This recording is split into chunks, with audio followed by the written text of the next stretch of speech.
Back to live show. Venkanna గారు, ప్రస్తుతానికి YCP Congress కాసేపు రాజకీయం చేస్తున్నాయని మీరు అన్నట్టే అనుకుందాం. వాట్ అబౌట్ పవన్ కళ్యాణ్, మీ మిత్రుడు? ఆయన కూడా దీని మీద చాలా తీవ్రంగా స్పందిస్తూ ఉన్నారు ట్వీట్ల ద్వారా.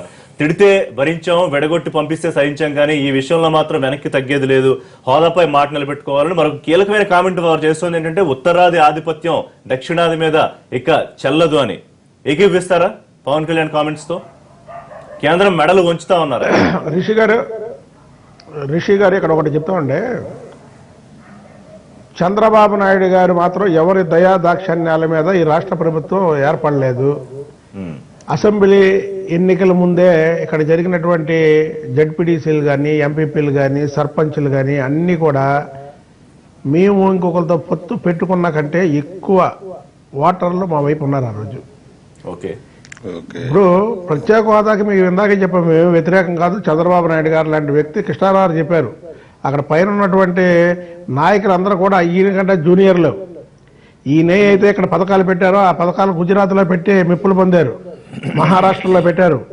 కానీ ఈరోజు ప్రత్యేక హోదా విషయం అనేది ఇందాక మరి కాంగ్రెస్ పార్టీ నాయకులు చెప్తారు, పక్కన ఒరిస్సా గురించో లేదా తమిళనాడు గురించో పశ్చిమ బెంగాల్ గురించో. అక్కడ ఒక స్ట్రక్చర్ ఉంది, అక్కడ రూపాయి పంపించినా రూపాయి కరెక్ట్. ఇక్కడ అసలు కుర్చీ లేదు కండి, రాష్ట్రానికి కుర్చీ పరిపాలించడానికి కుర్చీ ఎక్కడ ఉంది? చంద్రబాబు నాయుడు గారు బస్సులో ఉండి. పవన్ కళ్యాణ్ కామెంట్స్ తో మీరు ఏకీభవిస్తున్నారా? ఉత్తరాది ఆధిపత్యం నిజంగానే దక్షిణాది మీద ఉందా? ఉంటే పక్క రాష్ట్రంలో 4 రోజులకే ఆర్డినెన్స్ ఎలా తెచ్చుకోగలిగారు? 30 సార్లు వెళ్ళినా మనం ఎందుకు సాధించుకోలేకపోతున్నాము? మన ఏమన్నా సెపరేట్ గా చూస్తున్నారా? ఇదేనా పవన్ కళ్యాణ్ చెప్పింది? చంద్రబాబు నాయుడు గారు అనే ఆయన ఈ దేశ రాజకీయాల్లో ఒక లెజెండ్. ఎవరు అవునన్నా కాదన్నా అది ప్రతి ఒక్కరూ ఒప్పుకోవాల్సిందే. అయితే పవన్ కళ్యాణ్ గారు ప్రత్యేక హోదా మీద మాట్లాడుతున్నారు. ఆయన కూడా బీజేపీకి మిత్రుడైన ముందు వెళ్ళి అసలు మోడీతో కలిసి కూర్చొని మాట్లాడి చంద్రబాబు గారు లాగే 1-4 సార్లు వెళ్ళి అక్కడ విషయం ఏంటి మాట్లాడి రావాల్సినటువంటి ఇది కూడా ఆయన పవన్ కళ్యాణ్ గారికి ఉంది. అయితే ఆయన కూడా ఆవేశంగా మాట్లాడటం అనేది కరెక్ట్ కాదు, ఏది ఈ ప్రత్యేక హోదా గురించి. అయితే ఒకటి మాత్రం చెప్తున్నామండి, రాష్ట్ర ప్రజలు చూస్తున్నారు, రాష్ట్రం అప్పుల ఊపిరి ఉన్నటువంటి రాష్ట్రానికి చంద్రబాబు నాయుడు గారు ముఖ్యమంత్రి. దీనికి ప్రత్యేక హోదా కావాలని ఆయన 20-30 సార్లు కేంద్ర ప్రభుత్వం దగ్గరికి వెళ్ళిన మాట అందరికీ తెలిసిందే, వాస్తవం. ఆయన కూడా చాలా సార్లు మీడియా ముందే బాధపడ్డారు. రమేష్ నాయుడు గారు ఒక మాట అన్నారు, ప్రత్యేక హోదా అనేది ముగిసిపోయిన అధ్యాయం అని.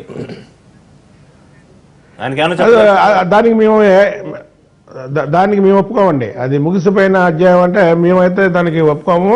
వెంకన్న గారు చెప్పారు కదా, వెంకన్న గారు మీరు పార్టీ వైఖరా లేకుంటే మీ వ్యక్తిగతమైనటువంటి అభిప్రాయం అనేది ఒకటి చెప్పాలి. రెండో విషయం, చంద్రబాబు నాయుడు గారు ఏమన్నారు, ప్రత్యేక హోదా కన్నా కూడా ప్రయోజనాలు ఎక్కువగా వస్తున్నాయి కాబట్టి నేను స్పెషల్ అసిస్టెన్సీ కోసం నేను వెల్కమ్ చేశాను అని చెప్పాడు. తర్వాత చట్టబద్ధత కోసం ప్రయత్నం చేస్తున్నానని మాట ఎప్పుడు వ్యక్తపరుస్తున్నాడు. ఈ రోజు కూడా కేబినెట్ మీటింగ్ ఉంది, అవకాశం ఉంటే కూడా దాంట్లో నిర్ణయిస్తారు. కానీ ఒక కేంద్ర ప్రభుత్వం నుంచి ఏదైనా ఆదేశం వెలువడినా, అది మాట కావచ్చు లేకపోతే రాత దూరంగా వచ్చినా, అది తప్పనిసరిగా చట్టం ఉన్నట్లే, చట్టబద్ధత ఉన్నట్లే, ప్రత్యేకంగా ఇవ్వాల్సిన అవసరం లేదు. ఇది మా యొక్క ఒక డెసిషన్ మేకర్ ఓవరాల్ గానే ఎప్పుడు డెసిషన్స్ అన్ని కూడా జరుగుతుంటాయి.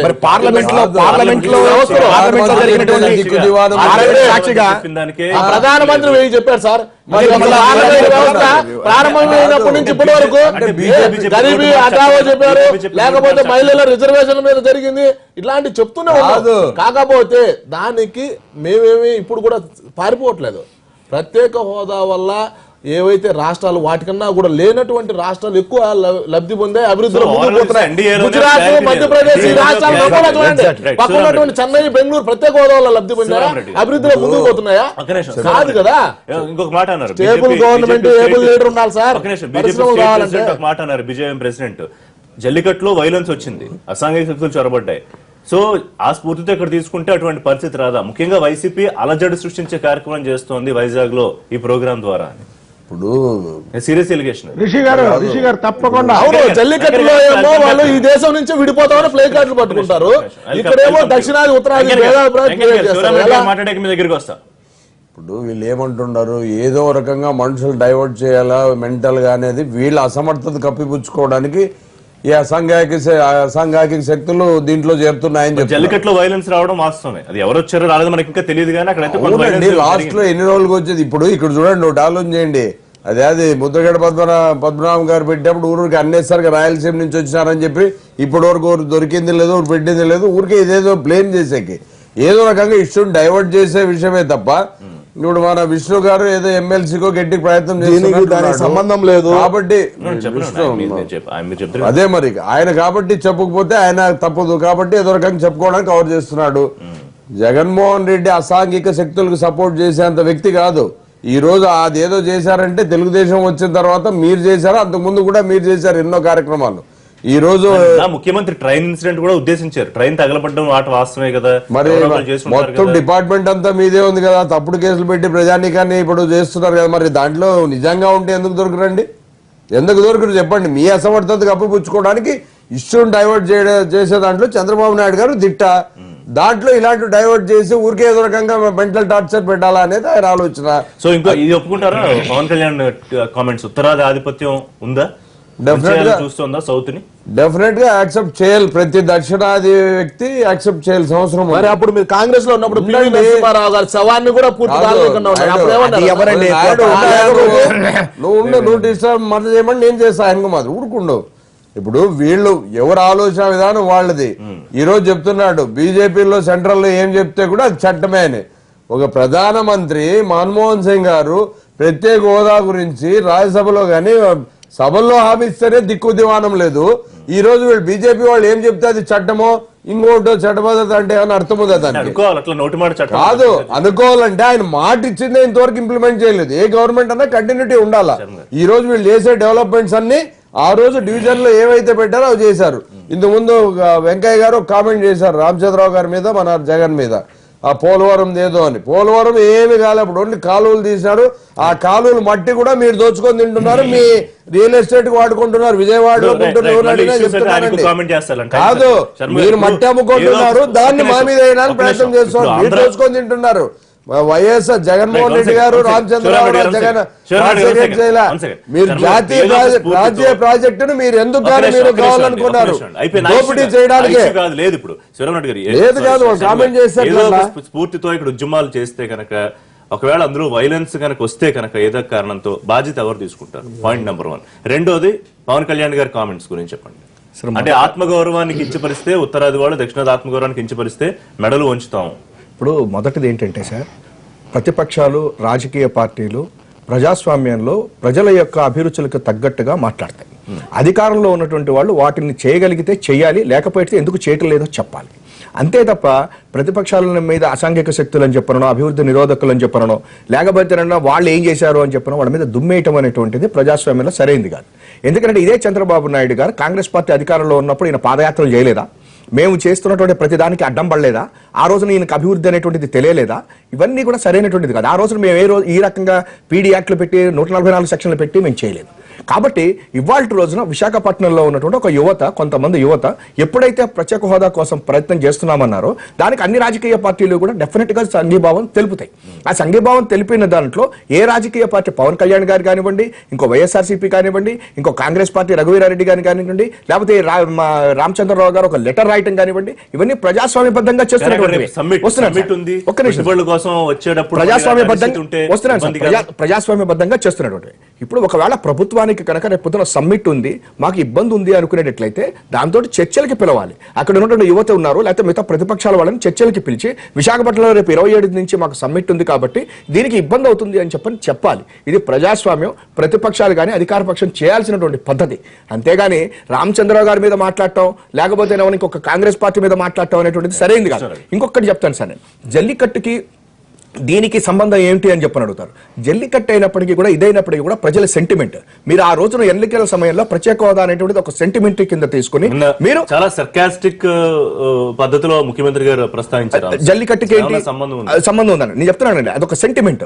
అక్కడ సంస్కృతి సంప్రదాయం ఒక సెంటిమెంట్ అయితే ప్రత్యేక హోదా అనేటువంటిది ఒక సెంటిమెంట్ కింద తీసుకుని ఆ రోజున ఈ వెంకయ్య నాయుడు గారు, ఈ చంద్రబాబు నాయుడు గారు పుస్తకాలు ముద్రించుకొని ఎన్నికల్లోకి వెళ్ళారు. కాబట్టి ఆ సెంటిమెంట్ కి తగ్గట్టుగా ఇవాళ ప్రజలు ఉంటారు. ఆ ప్రజల సెంటిమెంట్ ని మేము తప్పనిసరిగా రాజకీయం చేస్తాం. ఒక్క నిమిషం సార్, సురేష్ గారు, రాజకీయం చేస్తాం. మీరు ఏ రకంగా అయితే రాజకీయం చేసి ఆ రోజున కాంగ్రెస్ పార్టీ విభజనలో మీరు కూడా ఉండి విభజనకు మాకు సంబంధం లేదని చెప్పి రాజకీయం చేశారో, ఇవాళ రోజున ప్రజల అభిరుచికి కావాల్సినటువంటి హోదా కోసం మేము తప్పనిసరిగా రాజకీయం చేస్తాం. రాజకీయ పార్టీ ఉన్నటువంటిది ఏదో సత్తలనుకో మఠానిద్దరికో కాదు, డెఫినెట్ గా రాజకీయం చేస్తాం. మీరు చేస్తున్నటువంటి వాళ్ళని కూడా ఎండగడతాం.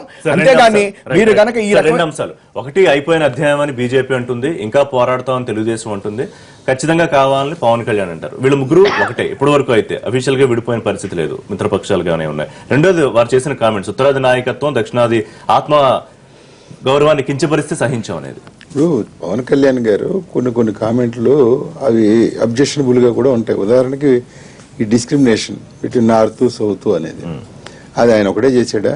ఇంత ముందుకు ఎవ్వరూ చేయలేదా? చంద్రబాబు నాయుడు గారు చేయలేదు. ఇది ఇటలీలో పుట్టిన సోనియా గాంధీ, ఏదో అక్కడెక్కడో కర్ణాటక వీరప్ప మొయిలే, వీళ్ళందరూ కలిసి కుట్ర పన్ని రాష్ట్రాన్ని విభజించారని మాట ఆయన చెప్పలేదు. ఉత్తరప్రదేశ్ కాకుండా ఈ దేశంలో 29 రాష్ట్రాలు కదా ఇప్పుడు, ఉత్తరప్రదేశ్ మినహా ఇంక ఏ దాన్ని చేయడానికి అర్హత లేదు, ముందు దాన్ని చేయాలి అని చాలా మంది కోరారు కదా. అప్పుడు మన ఆంధ్రప్రదేశ్ మాట్లాడినప్పుడు ఆ ఉత్తరాఖండ్ అదే చిన్న మొక్కెళ్ళింది. బట్ ఇప్పుడు ఉన్నటువంటి ఉత్తరప్రదేశ్ ని కనీసం 4-5 చేయాలని మాయావతి గారు కూడా డిమాండ్ చేశారు. రాహుల్ గాంధీ గారు సమర్థించారు దానికి. సో దాన్ని సంగతి ఏం పట్టించుకోలేదు, ముందు మార్చేస్తున్నారు అనే మాటలు కూడా వచ్చాయి. ఈ డిస్క్రిమినేషన్ అనేది మనకి ఎప్పటి నుంచో ఉంది. ఒకటేంటంటే ఇవాళ పవన్ కళ్యాణ్ గారు ఒక రాజకీయ పార్టీ పెట్టి ఏలూరులో ఏదో ఓటర్గా నమోదు చేసుకుని ఏదో ఎన్నికల్లో నిలబడతానని చెప్తున్నాడు, పార్టీ నిలబడుతుందని చెప్తున్నాడు. నాకు ఉన్న ఒక ఐడియా ఏంటంటే, బహుశా భారతీయ జనతా పార్టీ ఎంత గబ్బులు వేస్తుంది కదా ఈ ప్రత్యేక హోదా వ్యవహారంలో, ఈయనమ్మో వాటితో సయోధ్యగా ఉంటూనే చంద్రబాబు నాయుడు గారు మధ్య మధ్యలో ఈ ప్రత్యేక హోదాలు, ప్యాకేజీలు, చట్టబద్ధతలు ఇవన్నీ మాట్లాడుతున్నాడు. అంటే రాష్ట్ర సమస్యల కోసం పరిష్కారం కోసం కృషి చేస్తున్న వ్యక్తిగా ఆయన కూడా కొంత 30 సార్లు వెళ్ళాను, 40 సార్లు వెళ్ళాను, నిన్న వెళ్ళాను, మొన్న వెళ్ళాను, ఇంకా రేపు కూడా వెళ్తాను, ఇవన్నీ చెప్తున్నాడు కదా ఆయన. వీళ్ళిద్దరి మధ్య ఒక సయోధ్య రావచ్చు రేపు అందుకని పవన్ కళ్యాణ్ ని వీళ్ళు స్పేర్ చేస్తున్నారు కావాలని. అతను అక్కడికి వెళ్ళి దేనికి సమస్య అంటే వెంటనే వెళ్ళిపోయి అక్కడ పరిష్కరించే ప్రయత్నాలు వాళ్ళు చేస్తున్నారు. దానికి ఆయన మళ్ళీ స్పందించే ప్రయత్నాలు చేస్తున్నాడు. సో బీజేపీని ఏదో పక్కన పెట్టి బీజేపీని లేకపోతే నిందించి దాన్ని ఒక నిందితులుగా చూపించి ఒక బూచిగా చూపించి 2019 ఎన్నికలకి తెలుగుదేశం పవన్ కళ్యాణ్ ఇప్పుడు పవన్ కళ్యాణ్ వల్ల 2-3 అడ్వాంటేజ్, అతనికి కాపు కులమో లేకపోతే అతనికి అది లేకపోయినా కూడా మీకు ఆ అడ్వాంటేజ్ ఉంటుంది. అతను కాపులు కూడా అతను వరించే అవకాశం ఉంటుంది కదా. ఇప్పుడు దే విల్ ఓన్ హిమ్ కదా. సో అలాగా ఈ ముద్రగడ పద్మనాభం, ఈ కాపుల స్టార్, ఇది కూడా కొంత పవన్ కళ్యాణ్ తెలుగుదేశం కలుపుకుంటే వాళ్ళు అటువైపు మళ్ళీ అవకాశం కూడా ఉండదు. అలా రాజకీయంగా అయినా చేస్తున్నారా అనేది ఒకటి. నెంబర్ 2, ఆయన ప్రత్యేక హోదా గురించి ఆయన ఎందుకు చెప్తున్నాడు? ఇంకో సమస్యలు ఏం లేవా అసలు ఈ రాష్ట్రంలో? ఎందుకంటే ఇది ఒక సెంటిమెంట్ గా మారిందని ఒక రావడం వల్ల 2.5 సంవత్సరాలుగా అదే నాంతూ ఉండడం వల్ల పవన్ కళ్యాణ్ గారు ప్రత్యేక హోదా గురించే ఎక్కువ పట్టుబట్టాడు. ఆయనకి ఎంతమంది బీజేపీ నాయకులు చెప్తున్నా బీజేపీ నాయకులు విమర్శిస్తున్నారు తప్ప పవన్ కళ్యాణ్ ని టీడీపీ వాళ్ళు విమర్శించడం. ఎందుకంటే ఈ స్ట్రాటజికల్ గా వాళ్ళు మన అందరినీ వదులుకుంటే ఎలాగా మనకి రేపు పొద్దున 2019 ఎన్నికల్లో ఏదో ఒకటి ఉండాలని పాయింట్ మీరు ఉన్నారు కదా. 2014లో ఎవరి దయాదాక్షిణాలతోనూ అధికారంలోకి రాలేదు. ఒకటి 2014లో చంద్రబాబు నాయుడు గారి గెలుపుకి 5-6 కారణాలు ఉంటాయని, అందులో పవన్ కళ్యాణ్ మద్దతు కూడా ఉంది, ఎన్డీఏ ఉంది, మోడీ వ్యవహారం ఉంది, ఇంకా చాలా ఉన్నాయి factors. And compare to with Jaganmohan Reddy Chandrababu ఎవరు కావాలి, ఈయన ఏదో డెవలప్మెంట్ చేస్తాడు, పని చేస్తాడు అని, ఆయన జైలుకి వెళ్ళి వచ్చాడు, అది ఇది అవినీతి అనేప్పటికీ జనాలు వ్యతిరేకంగా వేసి ఉండొచ్చు. బట్ ఆయన చెప్పిన పాయింట్ ఏంటంటే 2014 ఎన్నికలకు ముందరే 2013లో జరిగినటువంటి కోఆపరేటివ్ ఎలక్షన్లు, గ్రామ పంచాయతీ ఎలక్షన్లు, అప్పటికి ఏ పొత్తులు లేవు కదా. అప్పుడు కూడా మాకు మంచి సీట్లు ఎక్కువ వచ్చాయి కదా. అంటే మాకు ఎస్టాబ్లిష్డ్ పార్టీ అని చెప్పడం, ఆయన చెప్పిన పాయింట్ అయితే కరెక్టే. బట్ ఈ పవన్ కళ్యాణ్ ఏంటంటే ఈ ఆస్పెక్ట్ ఉండడం మూలంగా ఆయన ఎంత ఎక్కువ మాట్లాడి ఎంత జనాలు సమీకరిస్తే అంత తెలుగుదేశానికి కూడా మంచిది.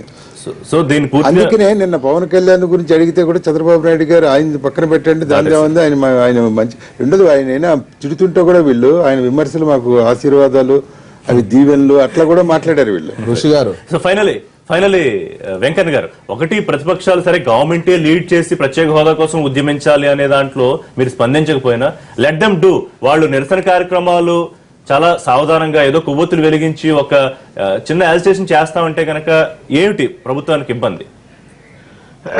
ఇక్కడ ఒకటే రిషి గారు, ఇందాక శివరామరెడ్డి గారు చెప్పినట్టు మీకు కాపు ఉద్యమానికి కరుణాకర్ రెడ్డికి సంబంధం ఏంటి చెప్పండి మీరు. ఆయన నిరార్థక చేస్తుంటే ముద్రగడ పద్మనాభం ముందే వెళ్ళి ఆయనతో మంత్రాలు జరిపాడు, తర్వాత మంత్రాలు జరిపాడు. అంటే ఇందాక చెప్పాడు ట్రైన్ తగలబెట్టడం మాకు సంబంధం లేదని. కాదు, తప్పేముంది దాంట్లో? ముద్రగడ పద్మనాభానికి కరుణాకర్ రెడ్డి ఇక్కడ కొలికలా లేకపోతే వీళ్ళిద్దరూ ఒకసారి ఎమ్మెల్యేలు చేశారా, ఎంపీలు చేశారా? మాటికి వెళ్ళి అక్కడికి వెళ్ళి రక్తి కొట్టే మాట్లాడడం లేదా సలహాలు ఇవ్వడం ఈ కరెక్ట్? ఇప్పుడు ఆయన కాపుల గురించి ఉద్యమం చేసుకుంటాడు, ఆయన చేసుకుంటాడు, ఈయనకి సంబంధం ఏంటి? అలాగే రేపు ప్రత్యేక హోదా గురించి చంద్రబాబు నాయుడు గారికి ఏమైనా లింక్ ఉందండి? మరి ఆయన ఇంటికి ఎందుకు 16 సార్లు తిరిగినాడు ఆయన? రేపు ప్రత్యేక హోదా మీద ఈ శక్తులన్నీ ఒకటైతే అందులో ఈ రాయలసీమ బ్యాచ్ వెళ్ళింది, మళ్ళీ అక్కడ ఏ గొడవలు సృష్టిస్తారు, ఇక్కడ పెట్టుబడులు రాకుండా చేస్తారు.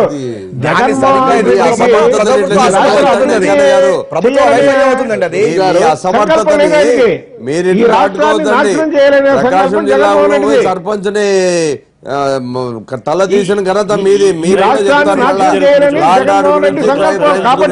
ఋషి గారు జరుగుతాయి. అందుకే మా భయం. ప్రస్తుత పరిస్థితుల్లో సమన్వయంతో పాలన నడుస్తున్నటువంటి క్రమంలో రాజకీయ శూన్యత లేదు కాబట్టి అజెండా లేనటువంటి వ్యక్తులందరూ కూడా జెండా పట్టుకొని ముందుకు వచ్చేటువంటి ప్రయత్నం చేస్తున్నారు. దీనిలో భాగంగా జల్లికట్టులో జరుగుతున్నటువంటి సంఘటనలు మనం గన ఒకసారి బాగా చూస్తాం.